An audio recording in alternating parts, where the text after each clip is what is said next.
औज़ुबिल्लाहिमिनश्शैतानिर्रजीम बिस्मिल्लाहिर्रहमानिर्रहीम। My name is Talha Najib और आप सबको वेलकम करता हूं अपने चैनल पे। Before we start our discussion, आप सबसे गुजारिश है कि प्लीज़ सब्सक्राइब के बटन को क्लिक कर लें ताकि जो भी अपडेट्स हो वो आप तक बवक्त पहुंच सके। आज का हमारा टॉपिक है जी क्लास एंजियोस्पर्मी। ठीक है जी। The term angiosperm literally mean enclosed seeded. Angiosperm का जो मतलब है वो है जी क्लोज सीडेड। ये दो वर्ड से मिलकर बना है। नंबर फर्स्ट है एंजियो और नंबर सेकंड है जी स्पर्म। एंजियो का मतलब होता है हमारे पास जी क्लोज, और जो हमारे पास स्पर्म का मतलब है वो है कि सीड, यानी कि क्लोज्ड सीड। इन प्लांट्स की अगर हम बात करें तो फर्टाइल लीव्स होते हैं जो कि बेयर कर रहे होते हैं ओव्यूल्स को, जो कि फोल्डेड होते हैं और ज्वाइंट होते हैं कहाँ पे, ओवरीज के मार्जिन के ऊपर। द ओवरीज और फर्टिलाइजेशन, जो ओवरी हैं वो फर्टिलाइजेशन के बाद चेंज हो जाती हैं किसमें, फ्रूट्स के अंदर, जो कि फ्रूट्स क्या कंटेन कर रहे होते हैं, सीड्स कंटेन कर रहे होते हैं। Angiosperm make up the 2,35,000 of the 3,60,000 non species of the plants. ठीक है जी। प्लांट्स की टोटल हमारे पास जो नॉन स्पीशीज हैं, यानी कि जिन स्पीशीज को हम जानते हैं वो हैं 3,60,000, जिसमें से 2,35,000 जो स्पीशीज हैं वो एंजियोस्पर्म्स कवर करता है। दे आर हेट्रोस्पोरस, ये सारे क्या होते हैं, हेट्रोस्पोरस होते हैं और ऑटोट्रोफिक प्लांट्स होते हैं।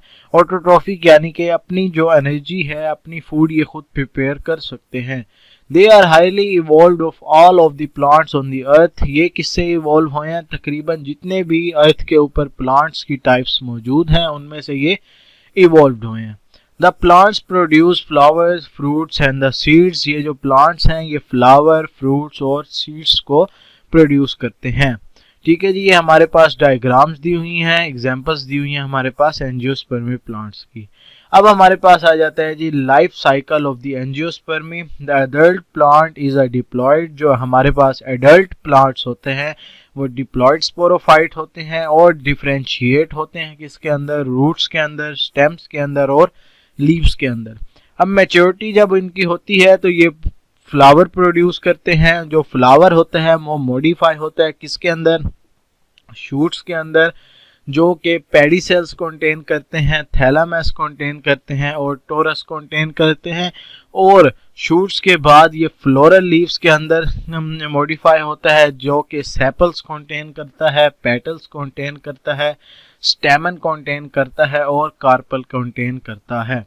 Thalamus and the floral leaves, thalamus और जो फ्लोरल लीव्स होते हैं स्पेशली के स्टेमन्स, कार्पल्स जो होते हैं वो मॉडिफाई होते हैं और that they do not even look like stem, और इस तरह से मॉडिफाई होते हैं कि ये स्टेम लीव्स की तरह नहीं दिखते। अब जो हमारे पास सेपल्स हैं या फिर पेटल्स हैं वो क्या हैं जी, नॉन एसेंशियल होते हैं और नॉन रिप्रोडक्टिव पार्ट्स होते हैं इनके। और जो हमारे पास स्टेमन या फिर कार्पल है वो क्या है, एसेंशियल होता है और हमारे पास रिप्रोडक्टिव पार्ट होता है। हमने प्रीवियस क्लासेस में ये स्टडी किया था ब्रासिका कॉम्पैक्टिक्स फ्लावर का, वो एक कंप्लीट स्ट्रक्चर है इसका एंजियोस्पर्मी का। उसके अंदर स्टेमन, कार्पल और ये सेपल, पेटल सारे आ जाते हैं। ठीक है जी। The sepals and the petals protect the stamen. अब जो हमारे पास सेपल्स होते हैं और पेटल्स होते हैं वो क्या काम करते हैं, वो प्रोटेक्शन का काम करते हैं और प्रोटेक्ट करते हैं किसको, स्टेमन को प्रोटेक्ट करते हैं और कार्पल्स को प्रोटेक्ट करते हैं। उसके बाद इनका जो कलर होता है वो काफ़ी ही दिलकश कलर होता है। तो ये क्या करते हैं, इंसेक्ट्स को अपनी तरफ अट्रैक्ट करते हैं। अट्रैक्ट जब करते हैं तो इंसेक्ट इनकी तरफ अट्रैक्ट होती हैं और वो पोलिनेशन में मदद करती हैं। जब पोलिनेशन ख़त्म हो जाते हैं, व्हेन द पोलिनेशन, ठीक है जी, इज़ ओवर, तो हमारे पास जो सेपल्स होते हैं और जो पेटल्स होते हैं वो नीचे गिर जाते हैं, यानी कि पत्ते झड़ जाते हैं जैसे। द एंथर कंटेन, उसके बाद हमारे पास एंथर होते हैं। एंथर के अंदर क्या होता है जी, माइक्रोस्पोर होते हैं मदर सेल्स के, जो कि प्रोड्यूस होते हैं किसके अंदर, हैप्लॉइड माइक्रोस्पोर्स के अंदर। किस प्रोसेस से प्रोड्यूस होते हैं जी, मियोसिस के प्रोसेस से। अब हमारे पास जो हर एक माइक्रोस्पोर होता है वो जर्मिनेट होता है और क्या बना देता है, हमारे पास मेल गैमेटोफाइट बनाता है जी। उसके बाद ऐसे जो माइक्रोस्पोर होते हैं जो कि मेल गैमेटोफाइट्स को कंटेन करते हैं, यानी कि जिनके अंदर मेल गैमेटोफाइट्स होता है उसको हम नेम देते हैं जी पोलन का। ठीक है जी। The carpel consist of the basal broader part, जो कार्पल है उसका एक बेसल कैविटी जैसे हमने स्टडी की थी तो वैसा ही उसका एक ब्रॉडर पार्ट होता है। ओवरी होती है, स्टाइल होता है और टर्मिनल पार्ट होता है किस चीज का, स्टाइल का और स्टिग्मा का। अब जो हमारे पास ओवरी है उसके अंदर हमारे पास ओव्यूल्स होते हैं। अब जो ओव्यूल्स हैं वो क्या है जी, वो इंटेग्यूमेंट कवरिंग्स होती हैं उसके अंदर, या फिर टिश्यू होते हैं, या फिर उसी के अंदर ही हमारे पास न्यूक्लियस जो है वो प्रेजेंट होता है। नेक्स्ट है जी, जब पोलिनेशन हो जाती है तो जो पोलन ग्रेन्स बनते हैं वो ट्रांसफर होते हैं। कहाँ पे ट्रांसफर होते हैं, स्टिग्मा पे ट्रांसफर होते हैं। वहां पे वो जर्मिनेट होते हैं और क्या बना देते हैं जी, पोलन ट्यूब बना देते हैं। ठीक है जी। अब जो न्यूक्लियस होता है माइक्रोस्पोर का वो डिवाइड होता है माइटोटिक डिवीजन के थ्रू, क्या बना देता है जी, दो मेल गैमीट्स बनाता है और ट्यूब न्यूक्लियस बनाता है। ठीक है जी। At this stage of development जो पोलन ग्रेन है उनको हम मेल गैमेटोफाइट्स कहते हैं। इन मीन टाइम, इसी टाइम जो हमारे पास ओव्यूल होता है वो क्या हमारे पास फीमेल स्पोर बनाता है। अब जो वो फीमेल स्पोर यानी कि मेगास्पोर हमारे पास बना है वो किस में डिवेलप होगा, फीमेल गैमेटोफाइट में। अब वो जो है 7 सेल्स कंटेन करता है। ठीक है जी। द पोलन ट्यूब जो बनती है हमारे पास वो ग्रो होती है। कहाँ से ग्रो होती है, वो स्टाइल से ग्रो होती है और एंटर हो जाती है। कहाँ पे एंटर होती है जी, ओव्यूल के अंदर वो एंटर हो जाती है और उसके बाद वो कहाँ चली जाती है जी, फीमेल गैमेटोफाइट में चली जाती है। वहाँ पे वो क्या होती है जी, डिस्चार्ज होती है। Here it's discharge the male gametes, वहाँ पे वो जाके मेल गैमीट्स को डिस्चार्ज करती है। अब जो एग है और दो मेल गैमीट्स हैं वो एक दूसरे के साथ फ्यूज हो जाते हैं और हमारे पास क्या बनाते हैं जी, ओस्पोर्स बनाते हैं। अब जो दूसरा हमारे पास एक एग जो है और एक मेल गैमीट है वो फ्यूज होके हमारे पास ओस्पोर्स बनाता है, जबकि जो दूसरा हमारे पास मेल गैमीट है वो किसके साथ फ्यूज होता है, वो सेकेंडरी न्यूक्लियस के साथ फ्यूज होता है और हमारे पास क्या बना देता है जी, एंडोस्पर्म न्यूक्लियस, जिसके हम प्रोसेस को क्या नेम देते हैं जी, डबल फर्टिलाइजेशन।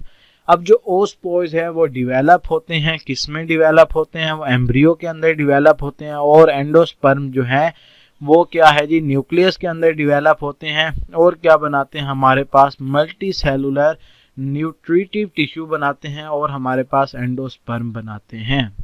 नेक्स्ट है जी, सीड की फॉर्मेशन कैसे होती है।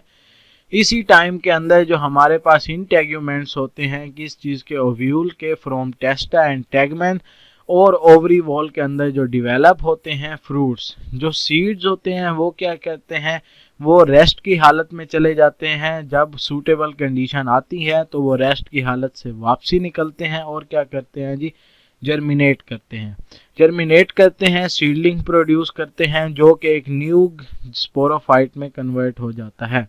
ठीक है जी। अब इस जो हमारे पास अल्टरनेशन ऑफ द जनरेशन है किस चीज़ की, स्पोरोफाइट की, वो डोमिनेंट है किसके मुकाबले में, गैमेटोफाइट की अल्टरनेशन ऑफ जनरेशन के मुकाबले में।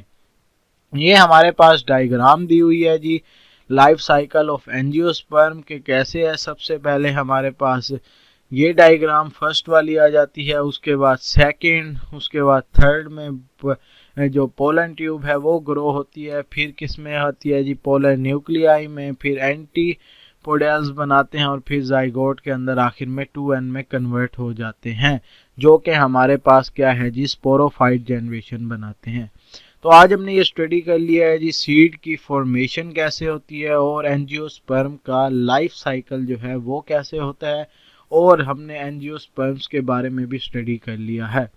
अगर यहाँ तक आपको कोई भी बात समझ ना आई हो तो हमसे कांटेक्ट कीजिएगा, इंशाल्लाह आपकी कन्फ्यूजन ज़रूर दूर की जाएगी। आज के लिए आई थिंक इतना ही काफ़ी है। अपना ख्याल रखिएगा, घर वालों का ख्याल रखिएगा। अल्लाह हाफिज़।